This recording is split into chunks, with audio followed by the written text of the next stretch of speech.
حضرت فضالہ رضی اللہ تعالیٰ عنہ کہتے ہیں کہ میں بڑا دلدادہ تھا عورتوں کا، اور میرا ماحول یہ تھا کہ میں قتل بھی کر لیتا تھا، معاذ اللہ چوری بھی کر لیتا تھا، اور رات میری طبیعت تھی معاذ اللہ نئی سے نئی عورت کے پاس جانا۔ کہتے ہیں ابو جہل نے اعلان کیا کہ جو نبی پاک علیہ السلام کا سر اقدس معاذ اللہ کاٹ کے لائے گا، نقل کفر کفر نہ باشر، 100 سرخ اونٹ انعام ملے گا۔ تو میں نے ارادہ کر لیا کہ میں بہت سارا انعام حاصل کروں گا۔ حضرت فضالہ کہتے ہیں کہ میں نے خنجر تیار کیا اور میں نے بغل میں اس کو چھپایا، اوپر میں نے چادر اوڑھ لی۔ اب مجھے پتا تھا ظہر کی نماز کے بعد نبی پاک صلی اللہ علیہ وسلم طواف کعبہ کے لیے، بیت اللہ شریف کے طواف کے لیے جاتے ہیں۔ کہتے ہیں میں بھی اس طرف بڑھا، رستے میں وہ خاتون جس کے گھر میں نے رات آنا تھا، میں نے دروازے پہ دستک دی۔ میں نے کہا کہ تیار رہنا، تیار رہنا، آج میں بڑے پیسے لے کے آؤں گا۔ اس سے میں نے یہ کہا اور پھر میں چلا گیا بیت اللہ شریف کا طواف کرنے۔ کہتے ہیں اللہ کے محبوب بھی طواف کر رہے تھے تو میں نے بھی طواف شروع کر دیا۔ ارادہ یہ تھا کہ جہاں نبی پاک علیہ السلام میرے قریب سے گزریں گے تو موقع پا کر میں حضور کے جسم اقدس پر خنجر کھوپ دوں گا اور معاذ اللہ شہید کر دوں گا۔ کہتے ہیں حضور ایک دفعہ بھی میرے پاس سے گزرے تو میں ہمت نہ کر سکا، دوسری دفعہ بھی پاس سے گزرے تو میں ہمت نہ کر سکا، تیسری دفعہ بھی گزرے تو میں ہمت، نبی کریم صلی اللہ علیہ وسلم 2-3 دفعہ گزرے تو فرماتے ہیں کہ مجھے موقع نہ ملا، اس لیے کہ حضور فرماتے ہیں اللہ نے روب کے ساتھ میری مدد فرمائی، دشمن پر میرا روب طاری ہو جاتا ہے۔ فرماتے ہیں جب چکر پورے ہو گئے تو محبوب کریم نہ چھٹے چکر پہ فرمانے لگے فضالہ چکر ایک رہ گیا ہے، بے خبر ہو جو غلاموں سے وہ آقا کیا ہے، ایک پھیرا رہ گیا۔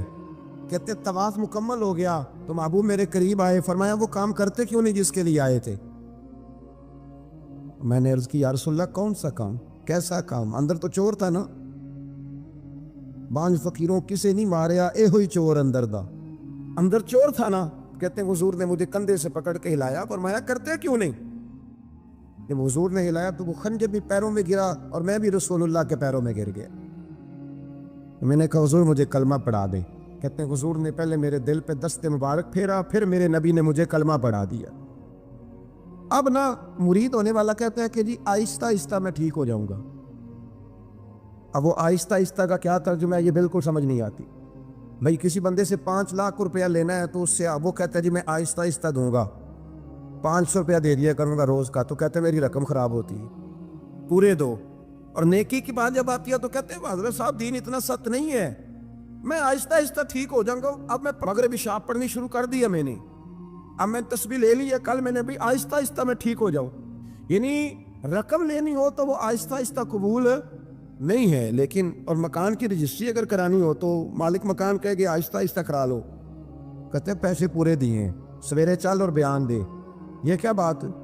حضرت فضالہ کہتے ہیں ابھی میں نے کلمہ پڑھا، ابھی میں واپس آیا، رستے میں وہ بی بی کھڑی تھی، کہتے ہیں میں وہ شخص تھا کہ عورتیں مرتی تھی میرے اوپر اور کسی کی جرت تھی کہ وہ آئے بائیں شائیں کرے، لیکن فرماتے ہیں میں بی بی کے پاس سے گزر گیا، پہلے تو اس کا خیال تھا رکے گا، لیکن جب میں رکا نہ تو دروازے پہ آئی، اور جب میں گزر گیا تو اس نے آواز دی، لیکن میں نے سنی انسنی کر دی، جب آگے بڑھا تو میرے پیچھے دوڑی۔ فرماتے ہیں مجھے پکڑ کے کہنے لگی فضالہ تجھے کیا ہوا، تو وہی نہیں جو یہاں سے گیا تھا؟ اب فرماتے ہیں میں کبھی نہیں رویا تھا، میں کبھی نہیں رویا تھا، اور جب کہا نا تو وہی نہیں، کہتے میں نے سر اٹھایا تو میری آنکھوں میں آنسو تھے، میں نے کہا میں جو گیا تھا وہ نہیں ہوں، اب تو میں محمد عربی کا غلام بن گیا، اب میں وہ نہیں ہوں، اب نہیں ہو سکتا کہ کوئی میری نظر میلی ہو جائے، یہ کیسے ممکن؟ دل میں میل کچھ رہ کے نفل پڑھنا، عبادتیں کرنا، ریاضتیں کرنا، صدقات دینا زیادہ نفع بخش نہیں ہوتا، دل صاف ہونا تو تھوڑی عبادت بھی کام آ جاتی ہے۔ یہ حدیث بتاتی ہے کہ دل صاف ہو تو تھوڑے صدقے بھی زیادہ نفع کر جاتے ہیں۔ کچھ چیزوں سے دل سخت ہوتا ہے، جو لوگ دنیا داری کی اور فضول باتیں زیادہ کرتے ہیں ان کا دل سخت ہو جاتا ہے، جو ہنستے زیادہ ہیں ان کا بڑا سخت ہو جاتا ہے، اور صوفیاء کہتے ہیں جو کسی پہ ہنستے ہیں نا ان کا تو مردہ ہی ہو جاتا ہے، تو معاملہ ہی ختم ہو گیا۔ اور جو لوگ رزق حرام کی طرف بڑھتے ہیں ان کا دل بھی مردہ ہو جاتا ہے۔ اور اقبال کہتے ہیں جو مشینی زندگی گزارنے لگتے ہیں نا روحانی زندگی سے نکل جاتے ہیں۔ ہم آج کل مشینی زندگی پہ آ گئے، ہمارے پاس انٹرنیٹ ہے، موبائل ہے، آواز کے فاصلے اتنے کم ہوئے ہیں کہ دلوں کے فاصلے بڑھ گئے۔ اقبال کہنے لگے دل کے لیے موت ہے، دل کے لیے موت ہے، دل کے لیے موت ہے یہ مشینوں کی حکومت۔ احساس مروت کو کچل دیتے ہیں یہ آلات پہ زندہ ہیں ہم۔ دل کے لیے موت، اور کسی کے گھر جانا، دروازے پہ دستک دینا، اور کبھی خط لکھنا تو سوچ سوچ کے، کبھی کاٹنا تو پھر لکھنا۔ لفظ یہ اس کے شایان شان نے یہ جملہ میں نے بدل دیا ہے، لیکن اب بے باکانہ گفتگو ہے، تو مجھے وائس کر دے، میں تجھے وائس کر دوں گا، حال ہی کوئی نہیں۔ تو کیا کوئی سوچے گا، کیا کوئی لکھے گا، کیا کوئی اس میں خوبصورتی کے رنگ بھرے گا؟ سخت ہو جاتے ہیں دل جب آپ مشینوں کی زندگی میں زندہ رہتے ہیں۔ دل نرم کیسے ہوتے ہیں؟ میرے نبی پاک نے فرمایا یتیم کے سر پہ ہاتھ پھیر، رب تیرا دل نرم کرے گا۔ اگر زنگ لگ جائے دل کو تو اللہ کا ذکر کر، قرآن پاک کی تلاوت کر، اللہ تیرے دل کو نرم کر دے گا۔ اور پھر فرمایا کہ اگر دل سخت ہو جائے تو موت کو یاد کر، تیرا دل نرم ہو جائے گا۔ اچھوں کی صحبت اختیار کریں تو دل نرم ہو جاتا ہے۔ قبروں کی زیارت کریں، جائیں کبھی اپنے شہر کے قبرستان میں، غور کریں کہ وہ چودھری صاحب لیٹے، یہ علامہ صاحب لیٹے، وہ فلاں بہت بڑے افسر لیٹے، وہ دیکھو وہ میرا عزیز لیٹا ہے۔ وہ ہارون رشید نے کہا حضرت داؤد تائی سے نصیحت کر دیں، تو فرمانے لگے باپ کدھر ہے تیرا؟ کہا حضور قبرستان میں، اماں قبرستان میں، دادا نانا بڑے بھائی سب قبرستان۔ فرمایا میں کیا نصیحت کروں؟ او پہ دس یعنی قبران جنہاں تے پھول پے، تو ادھروں کوئی بھی نہیں آمدا، تے ادھروں لکھاں گئے، تے سہ جوڑ سنگت دے ڈٹھے، سہ جوڑ 100 سال کی دوستیاں، سہ سال سنگت دے ڈٹھے، او تکو آخر وتھاں پئیاں، او جنہاں بعد جسی پل نہیں سنجیندے، ایک پل نہیں سنجیندے، پھر وہ شکلاں بھی یاد نہ رہیاں۔ سہ جوڑ کا یہ کوئی کم ہے دل کو نرم کرنے کے لیے؟ تیرے پاس موت کا تذکرہ، قبروں کی زیادہ تھوڑی ہے؟ یہ چیزیں دل نرم کرتی ہیں، یاد نرم کرتی ہیں چیزیں دل۔ پتہ ہے سب سے بڑی بیماری کیا ہے بندے کی؟ خوفناک علامت کیا ہے دل کے بیمار ہونے کی؟ کہ کوئی بندہ بیماری میں ہے اور ادھر ایک بندہ اس کو دیکھ کے خوش ہو رہا ہے، کسی کو زوال آ گیا ہے، کاروبار ڈوب گیا ہے، اور یہ دیکھ کے خوش ہو رہا ہے۔ مر گیا اس کا دل، مردہ ہے، اندر کوئی دل نہیں اب۔ یعنی ایک بندہ رسوا ہو گیا اور یہ خوش ہو رہا ہے، دیکھا میں نے نہیں کہا تھا۔ جب کوئی کسی کی رسوائی، کمزوری اور کسی کے زوال پر راضی ہونے لگے تو پھر سمجھ لے کہ اس کا حال اتنا برا ہو گیا ہے کہ اب یہ اخلاقی طور پر مردہ زندگی گزار۔ ہمارا اب یہ حال ہے کہ ہم لوگوں کے دکھوں پر ہنسنے لگے۔ ہم کسی کے ہاں کوئی شخص تکلیف میں آتا ہے تو ہم اس کو کہکوں میں اڑاتے ہیں۔ یارو زندہ قومیں یہ کام نہیں کرتی، زندہ قومیں یہ کام نہیں کرتی۔ میرے نبی پاک صلی اللہ علیہ وسلم نے فتح کے موقع پر بھی گردن کو جھکا کے بتایا کہ جب رب عروج دے تو پھر اللہ کی بارگاہ میں جھک جایا کرو۔ کسی شخص کے پتہ ہے ایک حدیث سنو، یہ مسلم شریف میں موجود ہے، حضور نے فرمایا ایک بندہ گناہ کرتا تھا پھر اس نے توبہ کر لی، اگر کسی نے دوبارہ اسے وہ گناہ یاد کرایا کہ تو یوں ہوتا تھا، اگر کسی نے اسے دوبارہ گناہ یاد کرایا تو یاد کرانے والے کو اللہ سزا کے طور پر مرنے سے پہلے اس گناہ میں مبتلا کر دے۔ خفیہ تدبیر آئے گی اللہ۔ جس کو اللہ نے معاف کر دیا، زمین آسمان بھول گئے، فرشتوں کے دفتر سے اس کا گناہ محو کر دیا گیا، تو نے کیوں یاد رکھا؟ لیکن ہمارے دل اس طرح کے ہیں، خیر کی خبریں نہیں دیتے ہم خیر کی خبر نہیں دیتے، مثبت بات نہیں کرتے، ہمارے رویے دوسروں کے بارے میں سخت ہیں۔ یعنی بہو سے داماد سے اختلاف ہو گیا، پھر اس نے معافی مانگ لی، پھر ہم نے معاف کر دیا، پھر 1 سال کے بعد دوبارہ لڑائی ہوئی تو پچھلی بات دوبارہ یاد کرنی چاہیے تھی، اس کی تو معافی دے دی تھی آپ نے، لیکن آپ نے پھر یاد کر لی وہ بات۔ اس کا مطلب ہے آپ نے صلح کی تھی، دل صاف نہیں کیا تھا۔ دل جب آپ صاف کر لے تو پھر معاملہ ختم ہو گیا، پھر آپ پھر نکال پھینکے ساری چیزیں۔ مسند امام احمد بن حنبل میں حدیث ہے، حضرت انس بن مالک رضی اللہ تعالیٰ عنہ کہتے ہیں میں بھی بیٹھا تھا، حضرت عبداللہ بن عمر رضی اللہ تعالیٰ عنہ بھی حضور کی بارگاہ میں بیٹھے تھے۔ نبی پاک صلی اللہ تعالیٰ علیہ وسلم نے فرمایا ابھی ایک شخص تمہارے پاس آنے والا ہے، تیاری کر لو، آنے والا جنتی ہے۔ کہتے ہیں ایک شخص اندر داخل ہوا تو سادہ سا بندہ، داڑھی سے پانی کے قطرے گر رہے، جوتے ہاتھ میں پکڑے یا بغل میں دبائے، وہ آ گیا، حضور سے بات چیت کی، چلا گیا۔ ہم بڑے خوش تھے کہ کمال نہیں ہو گیا، جس کو حضور نے دنیا میں جنت کی بشارت عطا کر دی۔ اگلے دن اس نے اتفاق، ہم اسی جگہ اسی حال میں بیٹھے تھے کہ پھر محبوب نے فرمایا ابھی ایک بندہ آنے لگا جنتی ہے۔ کہتے ہیں وہ بندہ آیا تو دیکھ کے حیران ہو گیا، یہ تو وہی کل والا ہی بندہ ہے۔ اسی طرح داڑھی سے پانی کے قطرے گر رہے ہیں، جوتے اس کی بغل میں آ کے بیٹھ گیا۔ تیسرے دن اللہ کی قدرت، ہم وہیں بیٹھے تھے، پھر حضور نے فرمایا بندہ آنے لگا، زیارت کر لو، تیاری کر لو، بندہ جنتی ہے۔ وہی بندہ آیا جو پہلے 2 دن آیا تھا۔ حضرت عبداللہ ابن عمر کہتے ہیں کہ وہ حضور سے کوئی بات چیت کر کے جانے لگا تو میں اس کے پیچھے ہو گیا۔ میں نے اس کو جا کے سلام کے بعد کہا کہ یار میں تیرا مہمان بننا چاہتا ہوں، 3 راتوں کے لیے رکھ لو گے؟ اب محلہ بھی ایک، شہر بھی ایک۔ اس نے کہا جی ٹھیک ہے آ جائیں، جو میرے پاس روکھا سوکھا ہوگا پیش کر دوں گا۔ فرماتے ہیں 3 راتیں 3 دن میں اس کے پاس رہا۔ میں جاننا چاہتا تھا کہ کون سی ایسی عبادت کرتا ہے جس کی وجہ سے 3 دن حضور نے جنت کی بشارت اس کے لیے دی، اعلان فرمایا۔ کہتے ہیں میں نے کوئی غیر معمولی چیز نہیں اس کے اندر دیکھی، کوئی انوکھی عبادت نہیں دیکھی۔ عشاء پڑھتا، فجر تک سویا رہتا، میں تہجد کے وقت اٹھتا، نفل پڑھتا۔ 3 راتیں یہ ہوتا رہا۔ ہاں جب وہ کروٹیں بدلتا تو اللہ اکبر کہتا، باقی وہ سویا ہے، فجر میں اٹھا ہے۔ صدقہ بھی وہ خاص نہیں اس نے دیا، خیرات بھی میں اس سے زیادہ کرتا رہا، مجھے کوئی خاص چیز نظر نہیں آئی۔ تیسرے دن میں جانے لگا تو میں نے اسے کہا یار سن، مجھے کوئی ضرورت نہیں تھی تیرے گھر میں قیام کرنے کی، میرا گھر قریب ہی ہے۔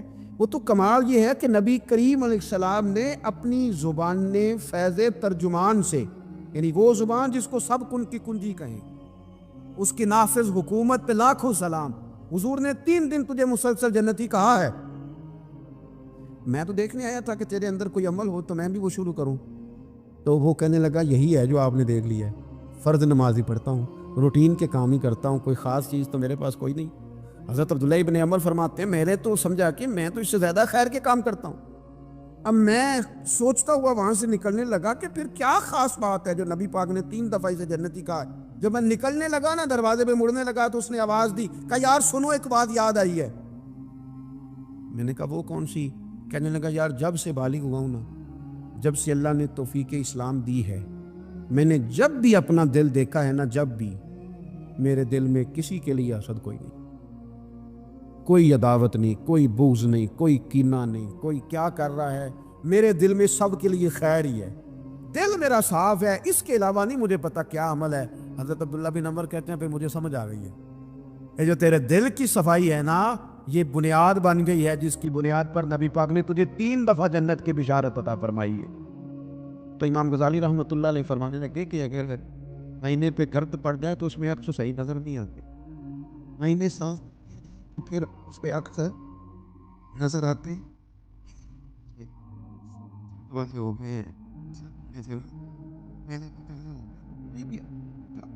سختی طبیعتوں کی، مزاجوں کی سختی، دوسروں کے بارے میں ڈاٹے جذبات، ہمارے رویے ڈاٹے، ہماری طبیعتیں سخت۔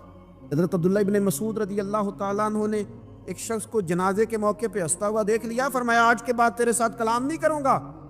اس کا جنازہ دیکھ کے بھی دل نرم نہیں ہوا اور قبرستان دیکھ کے بھی دل نرم نہیں ہوا، وہ تو سخت دل بندہ ہے، سخت دل بندے سے دوستی کبھی نہیں رکھوں گا، میں تو درد دل والوں سے پیار کروں گا، تیرے ساتھ میں کلام نہیں کرتا۔ تو کس طرح کا شخص ہے بھائی جسے یہاں کے بھی ہنسی آ رہی ہے، مذاق سوچ رہا ہے؟ تو دل کی نرمی، میرے نبی پاک صلی اللہ علیہ وسلم نے نا دل پر، ہم نے نا کپڑوں پر بڑی محنت کی، ہم نے چہروں پر بڑی محنت کی، ہم نے اپنے ظاہر کو سنوارنے پر بڑی، ہم نے اپنے حق میں بڑے بڑے لفظ یاد کیے، بڑی کہانیاں یاد کی، پر دل کے لیے محنت، اس پر محنت ہی نہیں کی۔ اعلیٰ حضرت فاضل بریلوی کتنے بڑے عالم ہیں، 1000 کتاب کے مصنف، اور ان کے فتاوی موجود ہیں کہ جس بندے کا تلفظ ٹھیک نہ ہو، یعنی جو ضروری قواعد ہیں وہ قرآن پاک کے جس کو نہ آتے ہوں، اس کے پیچھے نماز نہیں۔ جو ہا اور ہا میں فرق نہیں کر سکتا، حمزہ اور عین میں فرق نہیں کر سکتا، وہ الفاظ کا معنی بگاڑ دے گا۔ لیکن اعلیٰ حضرت چونکہ صوفی ہیں، درویش ہیں، علم کے ساتھ تو ایک اور رنگ بھی بیان کرتے ہیں۔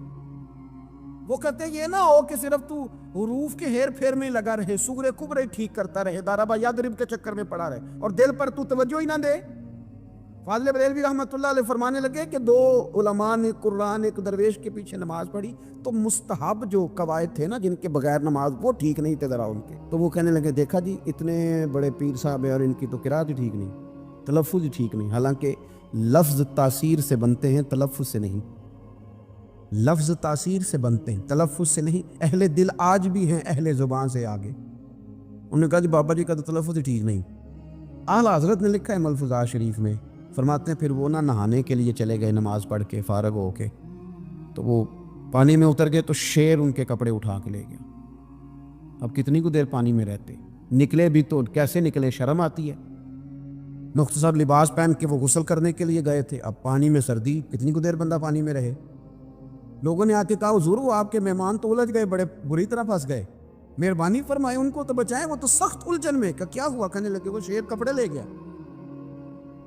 اور وہ پانی میں کچھ تو ہونا چاہیے۔ تو وہ بزرگ گئے، جا کے نہ دور کھڑے ہو کے شیر کو آواز دی، شیر کو۔ حضور کے صحابی تھے نا حضرت سفینہ، قافلے سے رستہ بھول گئے، ایک سائڈ پہ ہو گئے تو سامنے شیر آ گیا۔ میں نے کہا ہے لیکن جب آ جائے تو، جب شیر سامنے آ جائے، جب سامنے آ جائے پھر پتہ چلتا ہے کہ یہ تو واقعی آ گیا ہے، پھر انداز اور ہوتا ہے۔ حضرت سفینہ کے سامنے شیر ہی آ گیا، مشکات میں شیر آیا۔ اب کوئی بھاگتا ہے، کوئی چڑھتا ہے درخت پہ، کوئی لکڑی اٹھاتا ہے، کوئی اسلحہ پکڑتا ہے۔ حضرت سفینہ فوراً بولے، کہنے لگے او شیر ذرا خیال کرنا میں رسول اللہ کا غلام ہوں۔ پھر آکھیا شیر سفینہ تائی جان را یارا جاندے، او جڑے غلام رسول اللہ دے اسی غلام ہونا دے۔ شیر دم ہلاتا رستہ چھوڑ گیا، اور بابا جی بھی گئے، فاضل بریلوی کہتے ہیں شیر کو آواز دی، شیر دوڑا آیا، آگے کہنے لگے وہ ہمارے مہمانوں کے کپڑے لے گئے تو یہ شرم نہیں آتی؟ تو شیر کپڑے اٹھا کے واپس لایا، ان علماء کو، حضرات علماء کو کپڑے پیش کیے۔ جب ان کو پیش کیے تو پیش کرتے ہی بزرگ پھر فرمانے لگے، کہنے لگے مولانا تم نے لفظ سیدھے کیے ہیں، میں نے دل سیدھا کیا ہوا ہے۔ تم نے محنت کر کے نا لفظ ٹھیک کیے ہیں، لیکن میں نے دل ٹھیک کیا ہے۔ دل پاک ہوئے تے پاک ہی ملدا ہے، تے بنا پاکوں پاک نہیں ملدا۔ سارے جسم دے دھون نالوں ایک ٹکڑا دھولا ہے دل دا۔ حضرت سلطان باؤ رحمت اللہ علیہ فرمانے لگے دل کالے نالوں منہ کالا چنگا، دل کالے نالوں منہ کالا چنگا، جے کوئی رمز پچھانے۔ اگر کسی کو بات کی سمجھ آئے، دل نہیں سیاہ ہونا چاہیے، منہ ہو بھی جائے تو کام چل جاتا ہے۔ تو اپنے دل کی صفائی پر دیکھیں میرے نبی پاک علیہ وسلم نے ارشاد فرمایا کہ رب نہ تمہارے مال دیکھتا ہے نہ چہرے دیکھتا ہے، رب تو تمہارا دل دیکھتا ہے۔ اور امام غزالی حدیث لائے ہیں، حضرت عمر فاروق رضی اللہ تعالیٰ عنہ فرماتے ہیں کسی نے حضور صلی اللہ علیہ وسلم سے پوچھا کہ رب آسمانوں میں کہ زمینوں میں؟ جلوے تیری ذات کے کو وقوع ہیں، جدھر دیکھتا ہوں ادھر تو ہی تو ہے۔ اللہ زمینوں میں کہ آسمانوں میں؟ تو حضور فرمانے لگے رب تو بندہ مومن کے دل میں رہتا ہے، اللہ تو مومن کے دل میں ہے۔ مومن کے دل کتنا بڑا ہے وہ دل جس میں رب ہے، رب کی یاد ہے، رب کی محبت ہے۔ اس لیے حضرت عمر فرمایا کرتے تھے میں نے دل کی آنکھوں سے اپنے مالک کی زیارت کی ہے۔ اور اقبال نے شاید اسی لیے مشورہ دیا تھا کہ دل بینا بھی کر خدا سے طلب، آنکھ کا نور دل کا نور نہیں، اللہ سے آنکھوں والا دل مانگ، اندھا نہ ہو جائے کئی طرح دل، دل بینا بھی کر خدا سے طلب، آنکھ کا نور دل کا نور نہیں۔